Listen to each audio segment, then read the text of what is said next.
Hello friends, welcome back to our friends. आज हम अपनी पार्टनरशिप की 24th वीडियो पे हैं और ये हमारी रिटायरमेंट की सेकंड वीडियो है। ये हमारी रिटायरमेंट की सेकंड वीडियो भी है और रिटायरमेंट पार्ट भी लास्ट वीडियो भी है, ठीक है। क्योंकि इसके बाद अब रिटायरमेंट में आपके सीखने के लिए कुछ बचा नहीं है। आप इसको जितना ज्यादा प्रैक्टिस करोगे, क्योंकि हम आपको इसी वीडियो में बहुत कुछ सिखाने वाले हैं, तो आपकी ये वीडियो आपके लिए बहुत इंपॉर्टेंट होने वाली है, ठीक है। इसके बाद डायरेक्टली हम डेथ के कुछ क्वेश्चन स्टार्ट करेंगे, ठीक है। तो रिटायरमेंट पोर्शन की ये सेकंड और लास्ट वीडियो है। इसके बाद हम डेथ पोर्शन स्टार्ट करेंगे, ठीक है। अभी फ्रेंड्स ज्यादा बातें ना करते हुए मैं डायरेक्टली क्वेश्चन पर आता हूँ, ठीक है। आपके स्क्रीन के सामने मैं एक क्वेश्चन रखता हूँ, फिर उसके बाद उसका डिटेल रखते हैं, ठीक है। तो क्वेश्चन आप पढ़िए, स्क्रीन पर आपके सामने क्वेश्चन रहिए। क्वेश्चन आपके सामने है कि ए, बी, सी पार्टनर्स हैं, ये 4-3 के रेशियो में डिस्ट्रीब्यूशन ले रहे हैं। Creditors will reserve capitals, asset liabilities में इतना था, then assets land and building plant and everything is there, okay. Then on the adjustment, question is saying that goodwill of the firm is to be valued at 14,000. Very good. The stock and land and building are to be appreciated by 10%. Plant and machinery and electronic typewriter are to be depreciated by 10%. Sundry debtors are considered to be good. Sundry debtors are considered to be good. It means that आपके जितने भी debtors हैं सारा का सारा पैसा आपको मिल जाएगा। आपको किसी तरह के प्रोविजन की कोई जरूरत नहीं है, ठीक है। हम प्रोविजन इसलिए करते हैं ताकि अगर कोई डेटर्स हमारा पैसा नहीं देंगे तो हम वो डूबा हुआ पैसा प्रोविजन से कंप्लीट कर लेंगे, ठीक है। तो इसमें हमारा जो प्रोविजन 2,000 रुपए का क्वेश्चन के अंदर हम बनाए बैठे हैं डेटर्स के साथ, वो हमें प्रोविजन खत्म करना है, ठीक है। There is a liability of 2,000, एक नई लायबिलिटी बन रही है, ये नई लायबिलिटी बनानी पड़ेगी, पहले से रिकॉर्डेड नहीं थी, अब रिकॉर्ड करना पड़ेगा।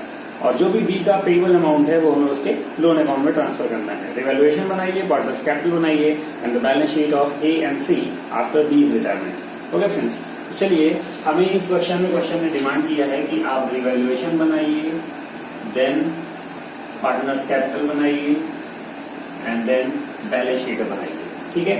आप इन सबकी हेडिंग कंप्लीटली डाल लीजिए। Revaluation account of the firm this and this, पूरी डिटेल रखिए। फिर आकर हम क्वेश्चन को सॉल्व करना शुरू करते हैं। सबसे पहले हम रिवैल्यूएशन प्रिपेयर करते हैं। तो क्वेश्चन को देखिए और देखिए कौन सा अमाउंट जो है कि रिवैल्यूएशन में जाएगा, ठीक है। तो क्वेश्चन के according question is saying that stock, land and building, ये दो चीजें जिनको बढ़ाना है, तो आप इन दोनों को बाई में लिखिए।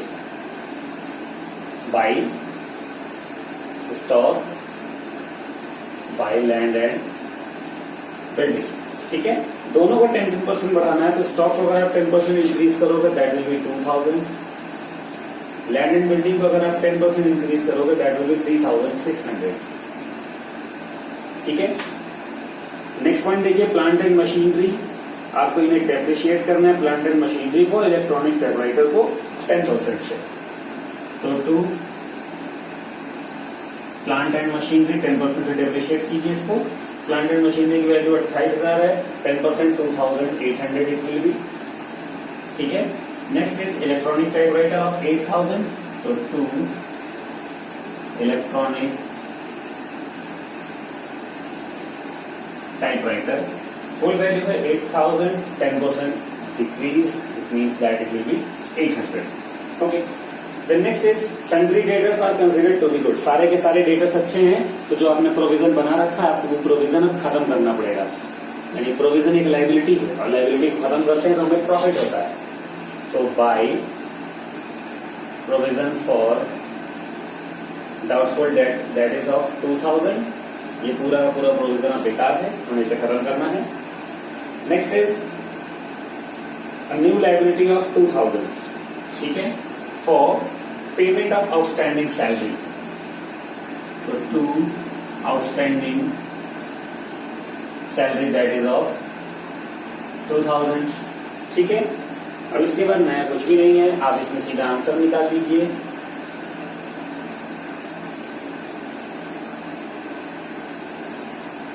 अब ये देखिए कि सीनियर वैल्यू किस साइड पे है, 2 + 3 5 + 2 7,600, यही सीनियर है, 7,600, ठीक है। और जो बैलेंस होगा वो ट्रांसफर होगा टू पीएल, पार्टनर्स की कैपिटल अकाउंट है। 3 पार्टनर आपके पास थे, तो A, B and C. Amount it will be 12, 2, 2, 4, 5,600 यानी 2,000, ठीक है, आपको 2000 का प्रॉफिट हो रहा है और एग्जैक्टली ये हमारे क्वेश्चन का आंसर भी है। ठीक है, लेकिन इनको डिस्ट्रीब्यूट करने का रेशियो था 4 + 3 + 3 यानी टोटल 10। आप इसके 10 पार्ट कीजिए, एक पार्ट होगा 200 रुपए का, इनको 4 देना दैट विल बी 800, इनको 3 देना दैट विल बी 600, इनको भी 3 देना दैट इज 600। ठीक है, अब इसके बाद हम अपने पार्टनर्स कैपिटल अकाउंट में आते हैं। सबसे पहला काम आप बैलेंस डी लिखिए इनके। ठीक है, क्वेश्चन के अकॉर्डिंग 32, 24 एंड 20। 32, 24, 20। अब जब आप एडमिशन सॉल्व करते थे तो इसके बाद आप नेक्स्ट पार्टनर की जो कैपिटल वो लेकर के आता था हम वो लिखते थे, लेकिन यहाँ पे पार्टनर कैपिटल लेकर के तो आ नहीं रहा, उसकी कैपिटल पहले से हमने लिख दिया। फिर उसके बाद हम गुडविल का ट्रीटमेंट करते थे। तो अब गुडविल का ट्रीटमेंट आप याद रखिए, जब गुडविल आती थी तो डिस्ट्रीब्यूशन इधर होता था, लेकिन अब एक पार्टनर हमारा जा रहा है तो हम उसे गुडविल इस बार देंगे। ठीक है, तो अब गुडविल का जो ट्रीटमेंट होगा वो हम उसके कैपिटल अकाउंट में यानी जाने वाले पार्टनर को उसकी गुडविल दे करके उसकी छुट्टी करनी है। ठीक है, तो सबसे पहले पता करिए कि फर्म की गुडविल कितनी है। फर्म की गुडविल जो थी वो 14,000 रुपए थी और जाने वाला पार्टनर कौन है, इट इज दैट बी।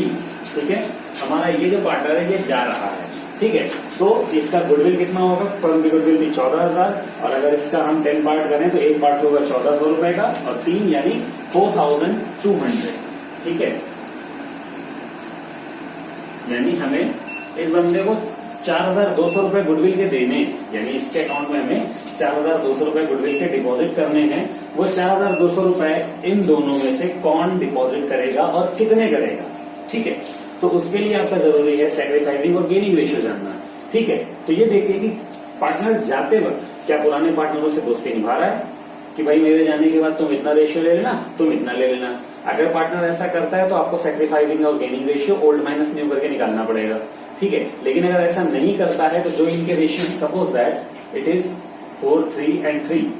अगर पार्टनर कोई दोस्ती नहीं निभा रहा है, चुपचाप चला जा रहा है, ये नहीं बता रहा है कि मेरे जाने के बाद कौन कितना लेगा, तो बस 1, 2, 3 यानी ए बी सी इनमें से बी अगर गायब हो रहा है तो आप बी को हाइड कर लीजिए, दैट रिमेन्स नाउ 4 एंड 3। तो इनका न्यू रेशियो भी 4-3 होगा और इनका गेनिंग रेशियो भी 4-3 होगा। तो अब इस 4200 रुपए को 4-3 के रेशियो में डिस्ट्रीब्यूट करके बी के यहाँ जमा करना है। ठीक है, तो बाई पहले 4200 को 4 और 3 में आप डिवाइड कर दीजिए। 4-3 यानी 7 टुकड़े कीजिए, 7 का टुकड़ा करेंगे तो एक टुकड़ा 600 रुपए का और 6 चौके 24, एक का आएगा 2400 और दूसरे का आएगा 1800। यानी कि बंदे को जो 4,200 रुपए देने हैं, 2400 रुपए एक आदमी देगा और 1800 रुपए एक बंदा देगा। ठीक है, अभी 2400 कौन देगा, ए देगा, तो बाई एज कैपिटल और 1800 सी देंगे तो बाई सी इज कैपिटल। ठीक है, अभी इसके बाद आप ये देखिए कि कैपिटल अकाउंट में अगर कभी भी किधर की तरफ भी पार्टनर का कैपिटल अकाउंट का नाम आ जाता है तो उसकी फिर अपोजिट एंट्री करनी पड़ती। ठीक है, बी के यहाँ ए और सी, तो ए और सी के यहाँ 2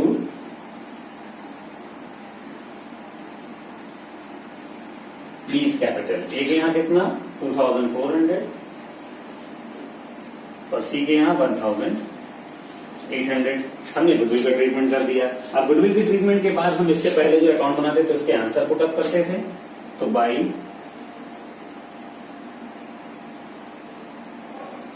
रिवैल्यूएशन अकाउंट 800, 600 और 600 रुपए, 800 रुपए, 600 रुपए और 600 रुपए।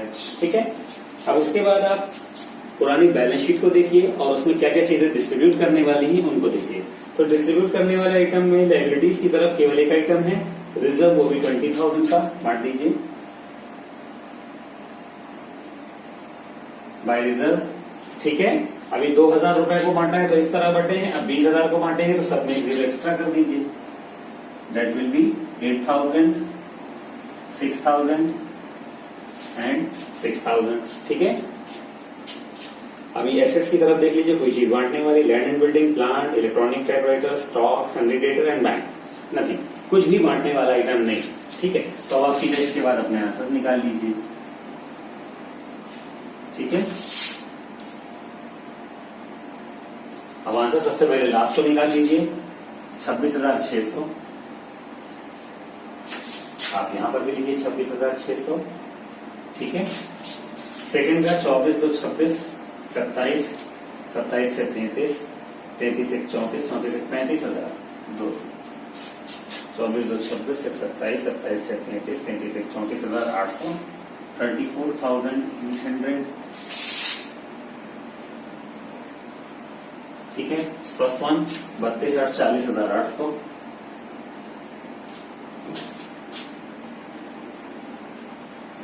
ठीक। अब आपको यहाँ पर हमेशा बैलेंस सीडी करते हो, ठीक है। आप बैलेंस सीडी करो, लेकिन जो पार्टनर जा रहा होता है उसका पैसा हमें उसको देना पड़ता है। तो जाने वाले पार्टनर का हम बैलेंस सीडी नहीं करते हैं, उसका पैसा जहां क्वेश्चन बोलेगा वहां ट्रांसफर कर देंगे। Amount payable to be is to be transfer to his loan account. Question ने बोला है कि बी का पैसा उसके लोन अकाउंट में डाल दीजिए, तो जो बी का बैलेंस है उसके लोन अकाउंट में ट्रांसफर कर दीजिए टू बीज लोन अकाउंट। कितना पैसा? 34,800, माइनस करने के लिए कुछ है ही नहीं, तो पूरा ट्रांसफर कर दिया, ठीक। अब उसके बाद बाकी दोनों क्या बैलेंस सीडी कर दीजिए। बैलेंस सीडी इनका 40,800 में 2400 रुपए कम कर लीजिए, ठीक है। तो 38,400, 38,400 इनका पैसा जा ही चुका है। नेक्स्ट 26,600 में से अगर आप 1,800 रुपए कम कर दें तो दैट विल बी 24,800, ठीक है। चलिए चेक करते हैं। बीज loan 34,800, that is correct. Partners capital account A 38,400, it's also correct. And C's is 24,800, that is still also correct. Okay, now we are here for the balance sheet. Firstly, it will be capital. Okay, A and C. Only two person are there. 38,400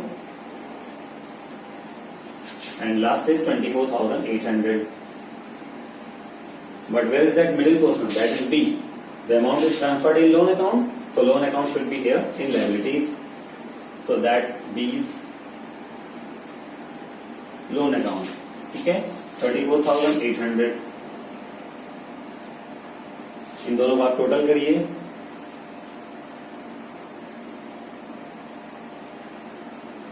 63,200। Liabilities पर देखिए, creditor है 7,000 के,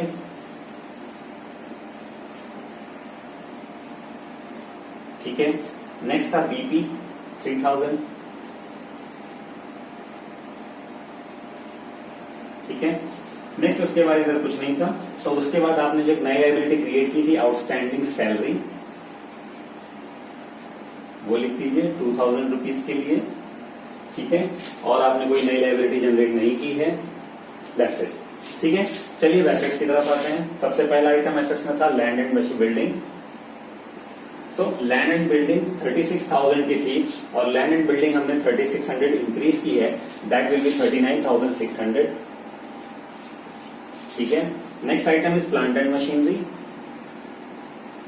plant and machinery हमने decrease की है 2800 की।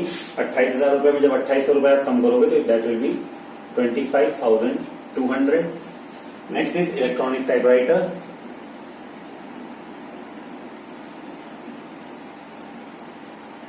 Electronic typewriter full value इसकी थी 8,000 रुपए, आपने 800 रुपए कम कर दिए, तो it is 7,200।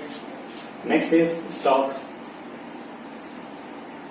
Value is increase by 2,000, that will be 22,000। Next is sundry debtors,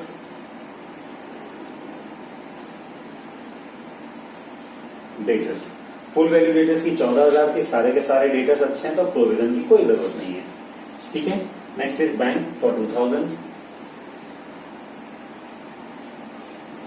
ठीक है। क्वेश्चन में चेक कर लीजिए, कोई नई आपने एसेट्स क्रिएट तो नहीं किए, आपने बिल्कुल कोई नई एसेट क्रिएट नहीं की है। अगर आपने की होती तो आपको यहाँ पे दिख रहा होता, ठीक है। हमारा काम है टोटल करने का, तो 0 0 0 3 4 4 8 7 15 3 18 2 20 की 0 से लेकर 2 6 2 8 3 11 1,10,000। Let me check the answer, that is also correct, 1,10,000। Let's calculate on the right side. 0 0 6 2 8 2 10, that is 0 9 10 5 15 7 22 2 24 4 28 2 30 की 10 से लेकर 3 3 3 6 2 8 2 10 11 दैट इज ऑल्सो 1,10,000। ठीक है फ्रेंड, तो अभी ये हमारा क्वेश्चन रहा। अब इस क्वेश्चन को एक बार डिटेल में और समझ लीजिए। जो काम आप हमेशा रिटायरमेंट से पहले एडजस्टमेंट में करते आए हो, आपको वही सारे काम करने हैं। बैलेंसेस पहले कवर अप करने हैं। कैपिटल नया बंदा लाता नहीं है, हाँ, लेकिन गुडविल का ट्रीटमेंट करना है तो गुडविल का ट्रीटमेंट कीजिए। ठीक है, जब पुराने पार्टनर रहते थे, नया कोई आता था तो वो गुडविल लेकर के आता था और पुराने पार्टनर ले लेते थे। ठीक है, तो यहाँ पर हम लिखते थे बाई न्यू पार्टनर, और पैसा ज्यादा था पुराने वालों के अकाउंट में, क्योंकि वो पैसा उनको मिलना होता था। अब इस वक्त गुडविल का पैसा जाने वाले पार्टनर को मिलना होता है, क्योंकि वो जा रहा है, अपनी गुडविल का पैसा लेके जाएगा। तो यहाँ पे बाई पुराने पार्टनर्स, ठीक है, और आप उनके नाम लिखिए और पैसा जो बंदा जा रहा हो उसके अकाउंट में फिलअप कर दीजिए। एग्जैक्टली फिर आपको एक इसकी अपोजिट एंट्री पास करनी है। जिस बंदे के अकाउंट में पैसा जा रहा होगा, आप फिर उसके नाम से इधर एंट्री पास कर रहे हैं, और जिन लोगों ने पैसा दिया है आपको उनके यहाँ एंट्री करनी है। ठीक है, उसके बाद आपके क्वेश्चन में जो भी चीजें बांटने वाली है, जैसा आप एडमिशन में करते थे वैसे ही आप बांटने वाली सारी चीजों को बांट दीजिए। अगर क्वेश्चन में बोला है कि जाने वाले बंदे का पैसा लोन अकाउंट में डालिए, तो आप यहाँ उसके लोन में ट्रांसफर कर दीजिए उसका बैलेंस सीडी। अगर बोलता है कैश में कर दीजिए, तो उसका बैलेंस सीडी आप कैश में ट्रांसफर कर दीजिए। और अगर बोलता है बैंक में ट्रांसफर करना है तो आप बैंक में कर दीजिए। और अगर बोलेगा कि बिल्स में ट्रांसफर करना है तो आप यहाँ पे सिर्फ बिल्स में ट्रांसफर कर दीजिए। क्वेश्चन जैसा ट्रांसफर करने को बोलेगा आप इसे वैसा ट्रांसफर करेंगे। ठीक है, अभी इस क्वेश्चन के बाद आपकी स्क्रीन पर मैं कुछ क्वेश्चन रखता हूँ, आपको क्वेश्चन सॉल्व करने हैं और आप उन्हें सॉल्व करके मुझे भेजिए। आपकी स्क्रीन पर क्वेश्चन आएंगे। अब ये आप दोनों क्वेश्चंस को एक करके देखिए और इन्हें सॉल्व करने की कोशिश कीजिए। ठीक है friends, till then good luck.